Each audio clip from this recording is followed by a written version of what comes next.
சத்குருவே சரணம். சத்குரு ஞான வள்ளலே சரணம். என் அன்பின் தங்கப் பிள்ளையே, இப்பொழுது உன் மனதில் உள்ளதை உள்ளபடி பலிக்கச் செய்ய போகிறேன். உன் நீண்ட நாள் கனவிது.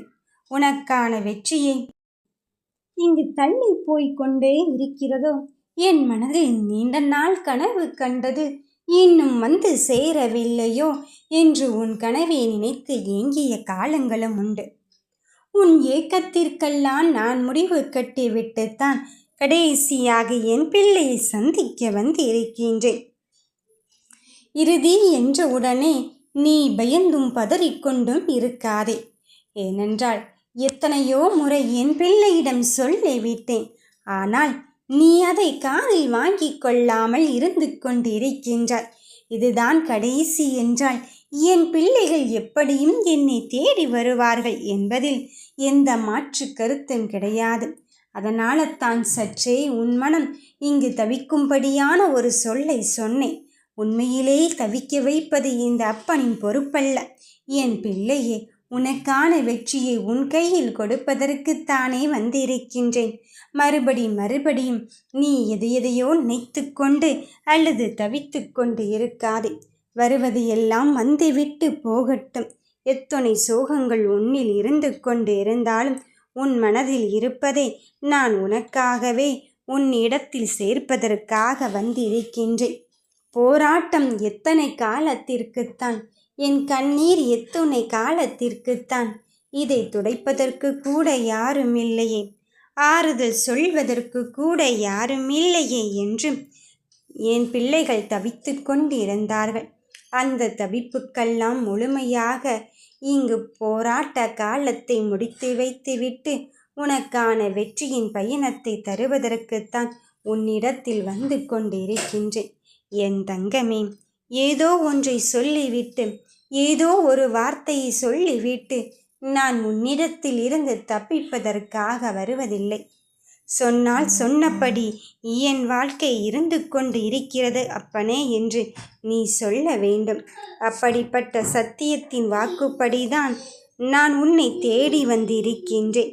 நினைத்து பார்க்க முடியாத அளவுக்கு அதிசயத்தையும் சந்தோஷத்தையும் என் பிள்ளைகளுக்கு அள்ளி கொடுக்க வந்திருக்கும் போது நீ எதற்காகவும் மனம் மருந்தவே வேண்டாம்.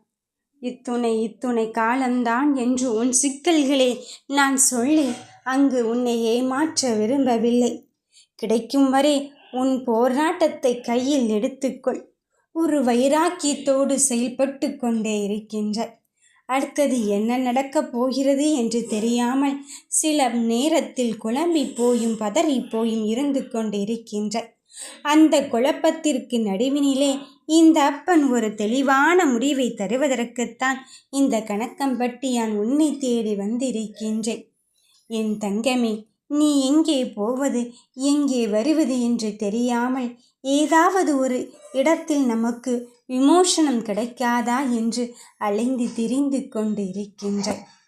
அந்த அலைந்து திரிதலுக்கும் நடுவினிலும் நம் கண்களுக்கு யாருமே புலப்படவில்லையே, நமக்கான விஷயத்தை ஆறுதலுக்கு கூட யாரும் சொல்லவில்லையே என்று நீ யோசிக்கிறாய்.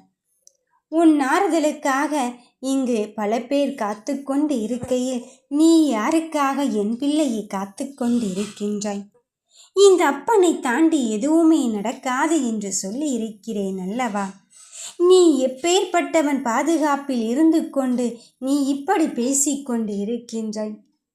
சர்வமாக இருந்து உன் சகலத்தையும் நான் அறிந்து உன் வீட்டில் தேவை என்பதே இருக்காது என்று சத்தியத்தின் உண்மையை சொல்லிக் கொள்வதற்காக வந்திருக்கும் போது வீணாக ஏன் பதற்றம் அடைந்து கொண்டே இருக்கின்றாய்?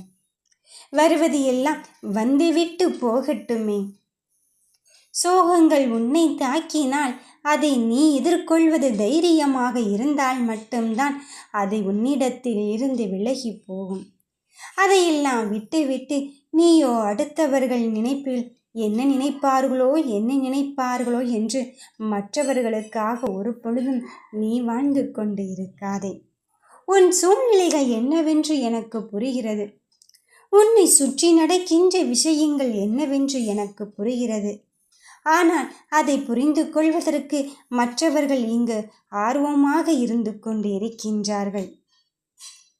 மற்றவர்களின் வாழ்க்கையில் என்ன நடக்கிறது என்பதை பார்ப்பதற்கு அவர்களுக்கு அவ்வளவு ஆர்வம், அவ்வளவுதான்.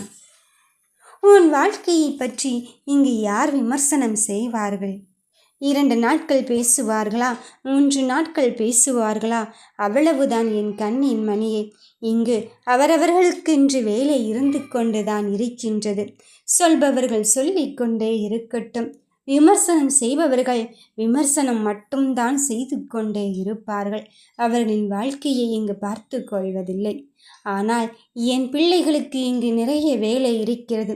வெற்றி கனியை சுவைக்க இங்கு தயாராகிவிட்டார்கள். அப்படி இருக்கும்போது எதை காதில் வாங்கி கொள்ள வேண்டுமோ அதை மட்டும்தான் காதில் வாங்கி கொள்வார்கள். எதை விட்டுவிட்டு வேலையை பார்க்க வேண்டுமோ அதை விட்டுவிட்டு வேலையை பார்த்து கொள்வார்கள். பதிலடி எல்லாவற்றுக்கும் கொடுத்து கொண்டே இருந்தால் உனக்கென்று வேலை இல்லையா என் கண்ணின் மணியை? அதைத்தான் நானும் சொல்கிறேன். நீ என்ன செய்ய வேண்டும், எதை எப்படி செய்ய வேண்டும், யாருக்காக இருந்து கொண்டு இருக்கின்றாய், உன் நோக்கம் என்ன, உன் குறிக்கோள் என்ன, எல்லாம் என் அப்பன் அறியாததா? என் அப்பனிடம் எல்லாவற்றையும் தான் நான் சமர்ப்பித்து விட்டேனே. இனியும் எதற்காக நான் அழ வேண்டும், தவிக்க வேண்டும் என்பதில் உறுதியும் தெளிவும் இரு. அந்த உறுதியும் தெளிவும் தான் உன்னை அடுத்த கட்ட நோக்கத்திற்கு அழைத்து செல்ல போகிறது. சந்தோஷத்தை நீ நினைத்து நினைத்து உன் மனதில் அங்கு அடுத்த விஷயத்தை பற்றி யோசித்து பார். அதை விட்டுவிட்டு பழைய கதைகளை, சோகமான கதைகளை அங்கு நினைத்து கொண்டிருக்காதே. எதை எப்படி வேண்டுமானாலும் இங்கு செய்து பழகலாம். ஆனால் உனக்கென்று இந்த விஷயத்தை நான் இப்படித்தான் விதித்திருக்கின்றேன். அப்படி இருக்கும் பட்சத்தில் அதை அப்படியே செய்து பார். அந்த ஒழுக்கத்தோடு செய்து பார். நிச்சயம் அந்த வாழ்க்கையின் மாற்றத்தையும் திருப்பத்தையும் நீயாகவே அறிந்து கொள்வாய், புரிந்து கொள்வாய். யாருக்காகவும் இங்கு யாருமே வாழ்வதில்லை. இறுதியில் அங்கு சலிப்புத்தான் ஏற்பட்டு கொண்டு இருக்கின்றது.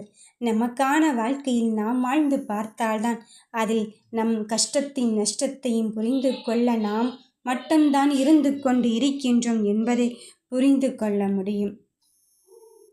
கஷ்டம் வந்தாலும் அதை தாங்கிக்கொள், லாபம் வந்தாலும் அதை ஏற்றுக்கொள். இதுதானே வாழ்க்கை. வாழ்க்கையின் யதார்த்தத்தை புரிந்து கொள், உணர்ந்து கொள். முதலில் சில விஷயத்தை அறிவுபூர்வமாக எதிர்கொள்ள வேண்டுமென்றால் அதை அறிவுபூர்வமாக ஏற்றுக்கொள், எதிர்கொள். சில விஷயத்தின் யதார்த்தத்தையும் உண்மைத்தன்மையும் புரிந்து கொள்ள வேண்டுமென்றால் அப்படியே உணர்ந்து கொள், புரிந்து கொள். அதுதான் உனக்கும் உன் வாழ்க்கைக்கும் நல்லது.